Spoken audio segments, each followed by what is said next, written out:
A nivel de las corrientes filosóficas que soportan la tipología, entonces por un lado está el hedonismo, que digamos es la tradición filosófica que está centrada en que el ser humano solamente busca bienestar cuando reduce el sufrimiento y encuentra placer, ¿sí? Y todo el tiempo en la cotidianidad nos encontramos con ejemplos de eso, cuando las personas acuden a cierto tipo de actividades de su preferencia, que les brindan demasiada satisfacción y además los alejan de las posibilidades de sufrimiento. Sin embargo, eso no siempre es tan sencillo. Muchas veces esas opciones para acercarse al placer pueden llegar a ser, por ejemplo, perjudiciales a largo plazo, pero si pensamos desde solamente esa mirada hedónica, cumplirían con la función de bienestar. Por otro lado está la perspectiva eudaimónica, que es desde la que yo abordo esta relación, y no tiene que ver necesariamente con esa eliminación del sufrimiento y la búsqueda de placer, sino con un bienestar que se da en función de alcanzar objetivos y metas específicas. Es decir, la persona se siente más satisfecha con la vida, siente más bienestar, siente que maximiza más sus posibilidades, toda vez que su vida tiene un sentido para alcanzar logros más adelante, a futuro. Pensemos en todo lo que implica poder alcanzar las metas, ¿sí? Digamos, hay que tener relaciones positivas con los otros, tener claro como ese proceso de reconocimiento de cuáles son las fortalezas, entre otra cantidad de cosas que hablan de bienestar. ¿Por qué razón los dos tipos de bienestar no son compatibles? Esta nuevamente es una pregunta que frecuentemente hacen los estudiantes, porque hay puntos de encuentro donde finalmente no lo son. Es decir, puede ser que una meta a largo plazo de una persona sea, pensemos a nivel profesional, graduarse, hacer un posgrado, ¿sí?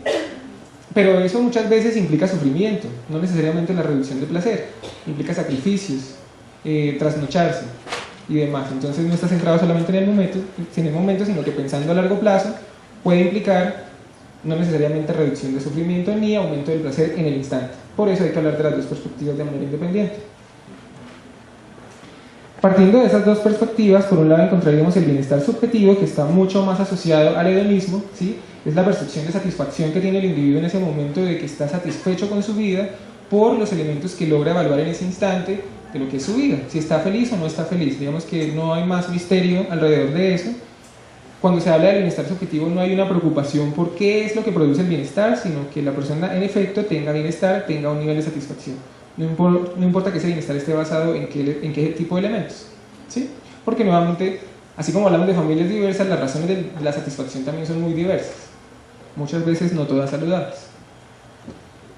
El bienestar social, que la definición siempre que la doy les digo que es un poco como odiosa, porque es esa sensación de bienestar, pero que se da cuando el individuo se compara con los otros en función de las condiciones de vida que tienen los demás, ¿sí? Para saber si son más o menos ventajosas, son favorables o son desfavorables. Digamos que el marco de referencia es la condición de vida de los demás. Entonces ahí, digamos, pues por eso les digo que puede llegar a ser un poco odioso, pero estar más centrado es en los elementos externos que dan cuenta del bienestar y no en la percepción que el individuo tiene de bienestar. Y por último, ahí lo pongo por eso un poco más grandecito, que es en el que me quiero centrar, es el bienestar psicológico, que tiene que ver con esa perspectiva eudaimónica de buscar cumplir objetivos en la vida, estar bien con los demás en función de un propósito en particular, ¿sí? Un propósito que no sea pues perjudicial para la sociedad, por ejemplo, pero realmente perjudicial y no por percepción de que es perjudicial, ¿sí? Ahí digamos la referencia de quienes han hablado de esto. Bienestar psicológico. Entonces, aquí centro un poco la explicación en esto, antes de empezar a mostrarles los resultados. Por un lado, para ese cumplimiento de metas, entonces es necesario hablar, entre otras, de relaciones positivas con los otros, ¿sí? De poder establecer procesos de socialización, ¿sí? Que sean beneficiosos tanto para el individuo como para los demás, para que de esa forma pueda alcanzar sus objetivos, ¿sí? Y aquí ya nos vamos dando cuenta que tanto el bienestar, si tenemos en cuenta cuando lo que decíamos de estilos parentales y lo que decíamos de estilos de apego, cómo es que están asociados con el bienestar, porque precisamente el vínculo afectivo da las bases para la competencia social. Los estilos parentales, si es el estilo autoritativo, también los va a dar.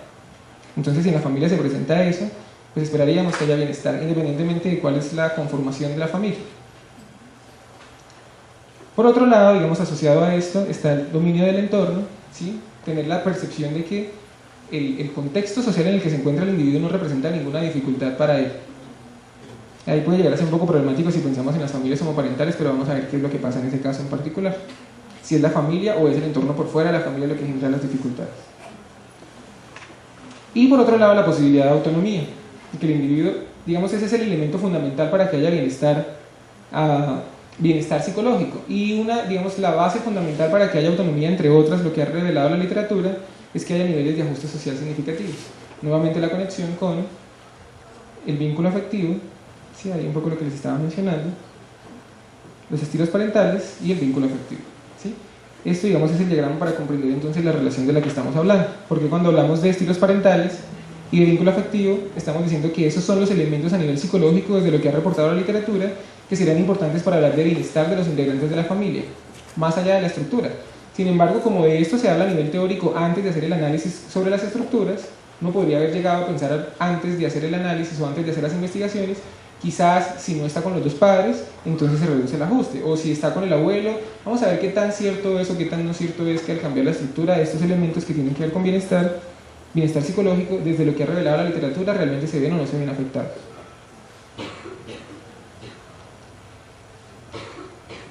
Bien, entonces antes de hablarles de los hallazgos, me parece importante acá detenerme un momento en este documento que lanzaron estos tres autores en 2005 en la APA, donde quieren llamar la atención en, antes de hablar de los resultados de las investigaciones, tener en cuenta que a nivel social, en el contexto global, debido a procesos más de orden económico, de globalización, hay ciertos cambios que se están dando incluso en todas las familias, aunque sean las familias de estructura tradicional. Por un lado, el tema del cambio de roles laborales, y creo que eso todos somos más o menos testigos. Entonces la madre ya ejerce un rol también como proveedora, no solamente el padre, también sale del hogar, y eso necesariamente, independientemente de la estructura, está generando cambios en todas las estructuras, ¿sí?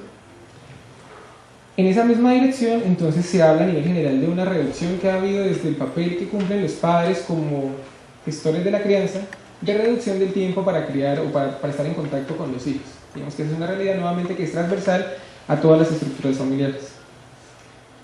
Por último, la necesidad, o sea, frente a estos cambios, lo que proponen estos autores es necesario que haya cierta flexibilidad cultural para comprender el cambio y entender que son, digamos, son modificaciones culturales, sociales, económicas, que muy difícilmente podremos controlar, pero que más allá de controlarlas, hay que buscar cómo, desde la forma como el individuo se ajusta, analizar qué tanto puede ese ajuste acomodarse para no ser tan perjudicial, o si realmente es perjudicial, entonces para que sea más beneficioso.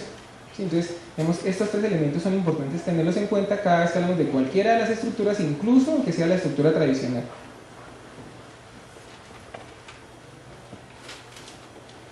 Las investigaciones, son muchas las investigaciones que hay sobre la relación entre estructuras familiares y bienestar, ¿sí? Aunque muchas no están nombradas de esa forma.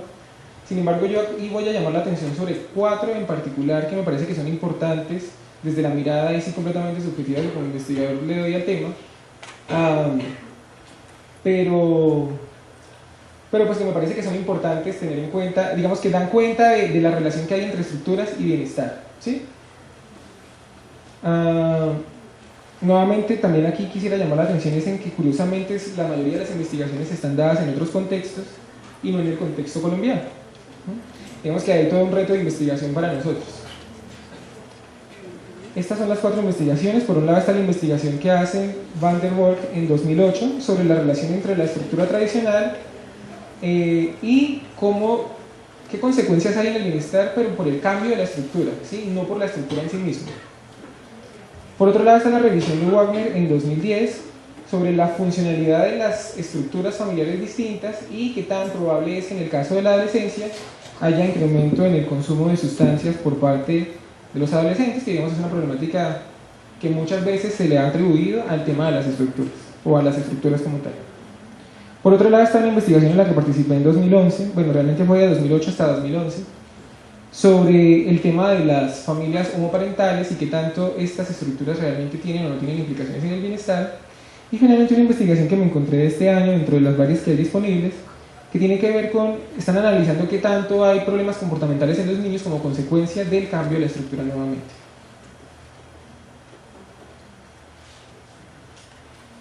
En la primera investigación sobre la estructura tradicional y los cambios de esta estructura, la primera conclusión a la que podemos llegar es que en el caso de los hijos de familias divorciadas, lo que hay es a veces hay dificultades que se presentan es porque hay una idealización muy grande respecto a la estructura tradicional, ¿sí? Entonces es más el tema de la percepción de la estructura y no que la estructura esté generando algún tipo de afección en el bienestar de los hijos, ¿sí? Sino es el tema de la percepción.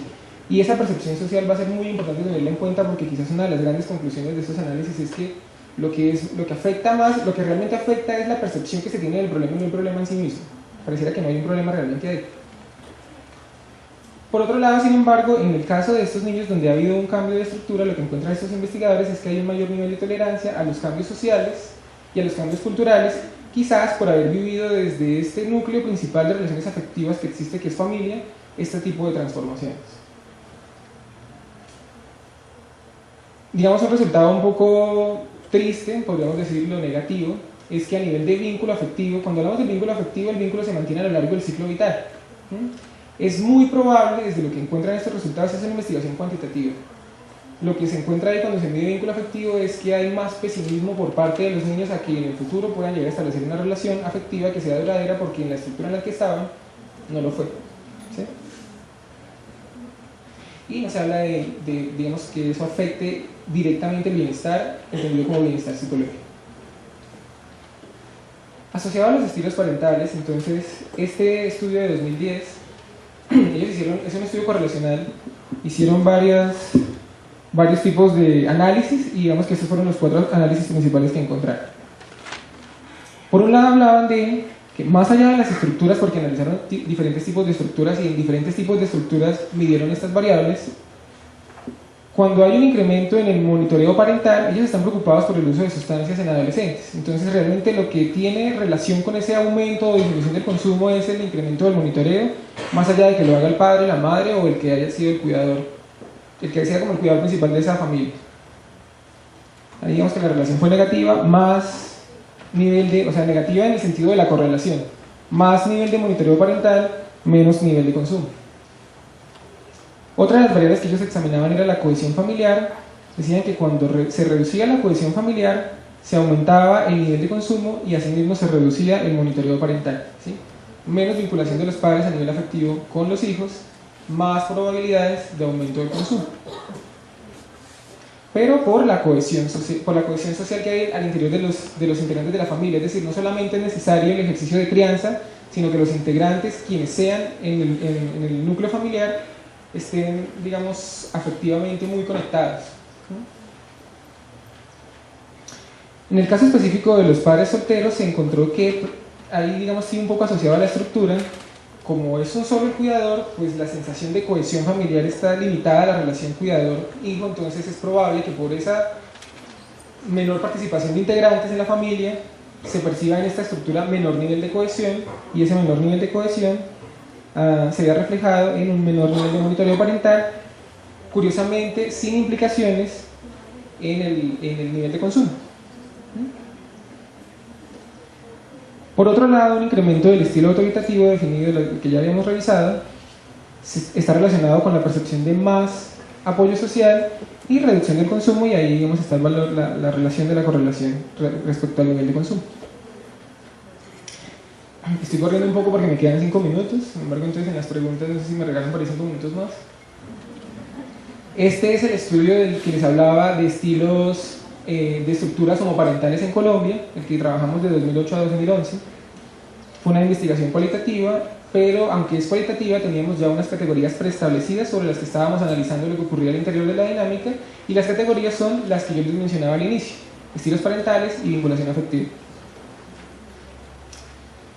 ¿Qué se encontró ahí? Aunque no hay correlaciones, digamos, a nivel cualitativo, uno podría encontrar en las entrevistas que en el caso de las familias homoparentales al interior, es decir, hijos de padres del mismo sexo, al interior del núcleo familiar como tal, el apoyo, la percepción de apoyo social, los estilos parentales, cuando ahí les pongo positivo, es mayor nivel de estilo parental autoritativo, y la vinculación afectiva, los tres presentaban, con base en las entrevistas de ellos, niveles significativamente altos. Luego el bienestar psicológico, por la relación que mencionábamos conceptualmente al inicio, estaría significativamente alto, aunque no se midió, o sea, estaría alto. Sin embargo, esto es solamente al interior del microsistema, por eso les decía que había que llamar la atención acá un poco con el tema del apoyo social. Si nos acordamos de lo que nos propone Bronfenbrenner, ¿sí?, cuando nos habla del modelo bioecológico, microsistema, mesosistema, cronosistema, exosistema, ese nivel de apoyo significativo se veía solamente al nivel del microsistema. Todos sabemos que hoy en día todavía la percepción social que tenemos de las familias de padres del mismo sexo no es del todo positiva, en muchos casos es por una cantidad de mitos que existen alrededor, pero cual sea la razón que está influyendo en eso, la percepción es negativa desde afuera. Entonces la percepción que tienen los hijos y los padres es que el apoyo social por fuera, cuando se habla de la estructura, es completamente bajo. Luego eso estaría afectando el bienestar, pero el bienestar no se está viendo afectado porque la relación entre padres e hijos al interior de la familia homoparental sea, por ejemplo, disfuncional o nociva, sino por la percepción social que se tiene de que esas familias quizás no son funcionales, pero la evidencia está mostrando que sí lo son, al menos en función del bienestar. Por eso aquí, digamos, abajo les llamo la atención un poco es en el hecho de que quizás para investigaciones futuras, en este caso en particular, valdría la pena analizar todo el tema de percepción social que se tiene de la homoparentalidad y que tanto eso es lo que realmente está relacionado de forma negativa con el bienestar, porque quizás es el que sí está determinando menores niveles de bienestar.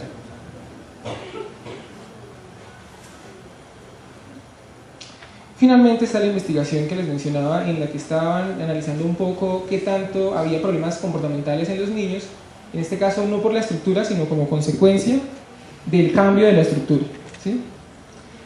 Ellos digamos, decían que no hay problemas comportamentales asociados a la estructura, sino que el tema de cuando analizaban problemas comportamentales, los estaban analizando con indicador principal las conductas disruptivas. Conductas disruptivas son todas aquellas conductas que propician problemas, por ejemplo, de indisciplina en el colegio, ¿sí? O problemas de desobediencia con los padres.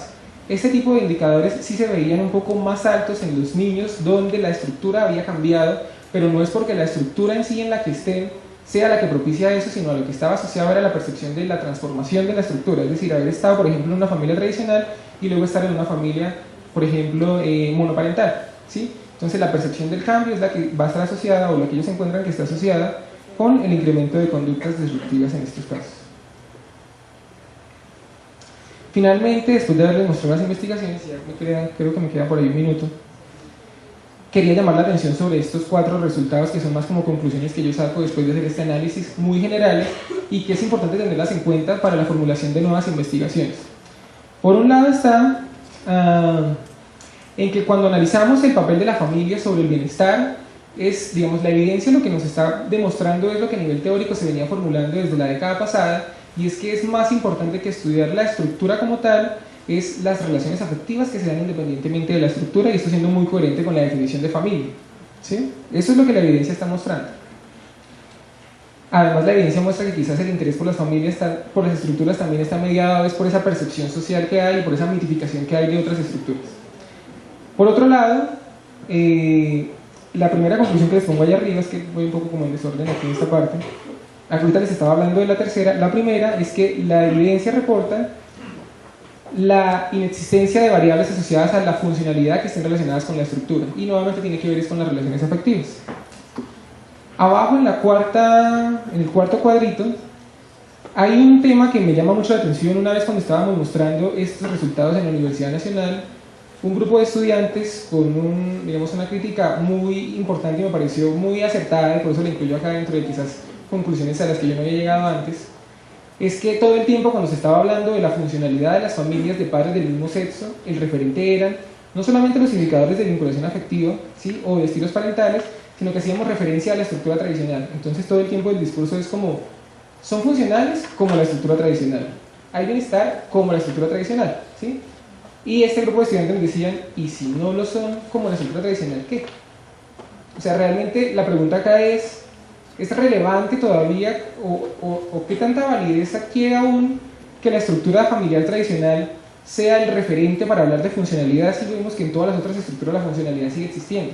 Entonces quizás ya no sea un referente a nivel conceptual, pero obviamente esto, digamos, es una hipótesis un poco arriesgada, hay que seguir profundizando en el tema. Digamos, desde los indicadores que tienen que ver con bienestar, diríamos que la estructura como tal, como no es una variable significativamente asociada, no valdría desde el bienestar tener a la estructura tradicional como referente, pero pues habría que averiguar.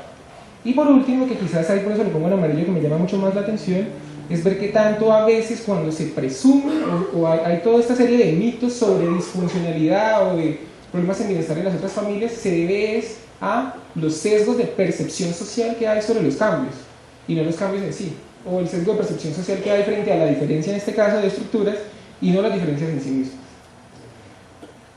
Y estas son algunas de las referencias para consultar, son muchas más. Eso es todo. Muchas gracias.